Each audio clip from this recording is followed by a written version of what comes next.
Hi everyone, Ryan here from Fight Game Analysis, and today we're going to be talking about the upcoming fight between Cruz and Yuriorkis Gamboa. Before we jump into that, if you've been enjoying the content, please go ahead and click on the like button and also subscribe to the channel. Really appreciate your support. Alright, so we got a big fight coming up here this April 16th. Yuriorkis Gamboa versus Cruz. Old lion versus young lion, man. That is the clear thing that I see as what's going on behind the scenes with this fight. Right, we've got the young lion in Cruz, 23 years old, just coming off a very impressive performance against Gervonta Davis. Losing effort, but very impressive considering the level of competition.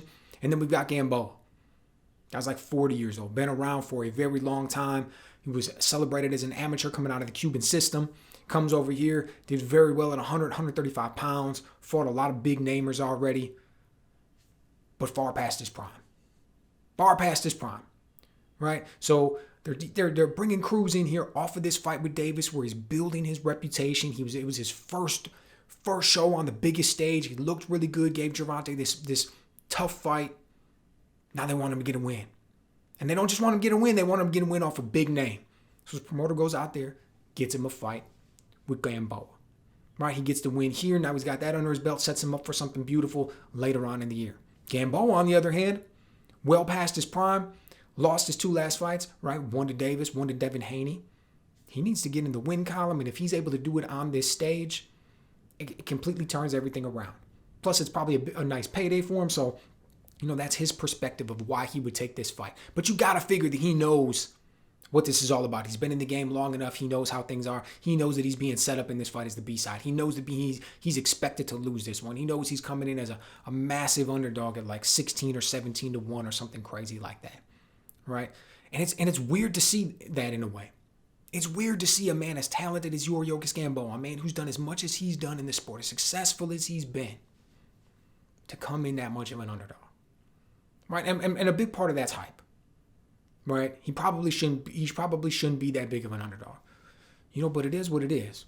Now, when I think of the career of Yuriorkis Gamboa, to a guy like me, who I consider myself a true fan of the sport, it's a little bit sad.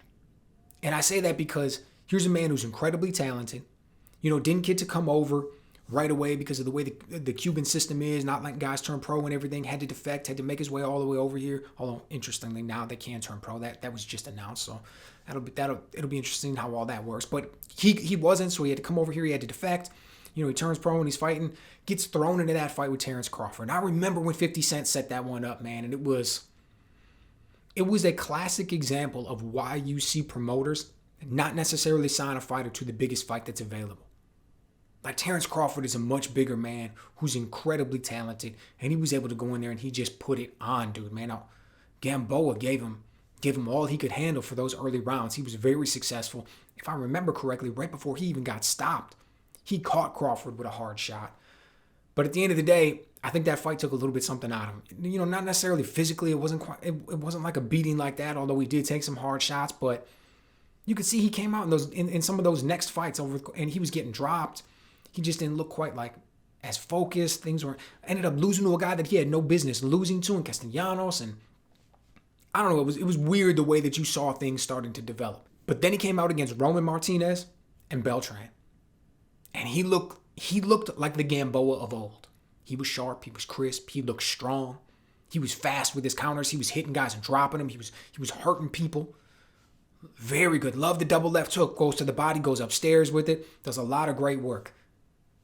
Earns himself a fight with Gervonta Davis.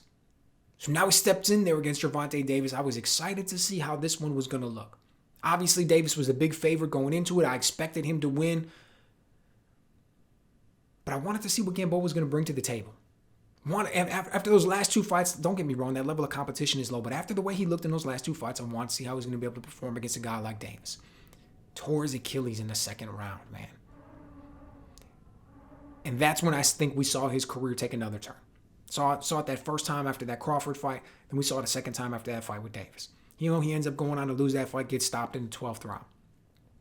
But his movement was gone. It was what you would expect from a man who tore his Achilles. Looked very awkward at times with his movement, very stationary. Wasn't to use a big part of his game, which is to explode. Get in and out as the shorter man. That's how he covers that distance.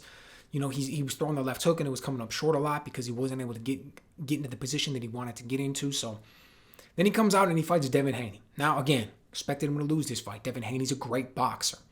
It's like he was probably going to be able to beat him just with the jab if he really wanted to. But it wasn't necessarily about what Haney did. As good as he looked, and as much as I like Devin Haney, man, and as much as I think he has got absolute greatness in front of him, he's going to do phenomenal things in his career. I think he would have beat Gamboa, even if Gamboa wouldn't have torn his Achilles in that fight with Gervonta Davis. Both of those guys at that point in their career, 100% healthy. I think Devin Haney gets the win regardless. But the thing was, I noticed that Gamboa had no movement relative to himself before that fight. And you think about what tearing an Achilles does to an athlete's career. Guys don't really come back the same. Did Kobe look the same after he tore his? And you think about athletes from across all different sports and what happens when they tear their Achilles. They lose that explosiveness. They lose that nimbleness. It's just not quite the same anymore, and that's what we saw from Gamboa. It's like, and that was his strength, man. That's where he shined, was the ability to explode, cover that distance, and control the gap, and get in there and land his shots, get back out, to where he was constantly using lateral foot movement all over the place. And now he doesn't have that anymore. Now his feet look a little bit slower. Now, how's that going to match up against a guy like Isaac Cruz? Incredibly aggressive. Knows how to block shots well. We saw that against his fight with Gervonta Davis, man. He came in there, he used to keep that right glove pasted to the side of his face to take care of that left hand. Blocked a lot of shots. Tank injured his hand during that fight by Cruz picking one of them off with his glove. And he comes in there and throws hard punches. Think about what he did to Diego Magdaleno, right? That is the perfect Isaac Cruz fight. Comes in there from the opening bell, blitzes him across the ring, and just works hard shots and gets him out of there quick. Like, that's the way he draws up all his fights. That's where he probably draws it up the start of every round. So when you think about a guy like Gamboa, fast hands, knows how to work combinations, when you blitz him, he's going to have something for you. But at the same time, without that footwork, without the ability to get back, circle out, pivot, get to the center of the ring and make you reset, without that ability against a man who's incredibly aggressive and like 17 years younger than you, it's going to be a long night at the office for Yuriorkis Gamboa, man. So I think Isaac Cruz is able to come away with the victory in this one. Like I mentioned going in, he's a huge favorite, 16-1, 17-1. So that's really not a surprise.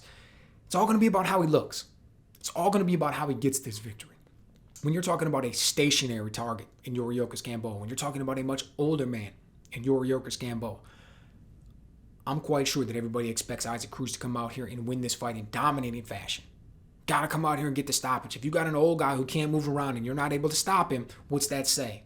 But I'm sure that's what he's thinking. I'm sure that's what he's going for. I'm sure he's working incredibly hard. He just wants it to be an impressive victory to set him up for something huge later on in the year.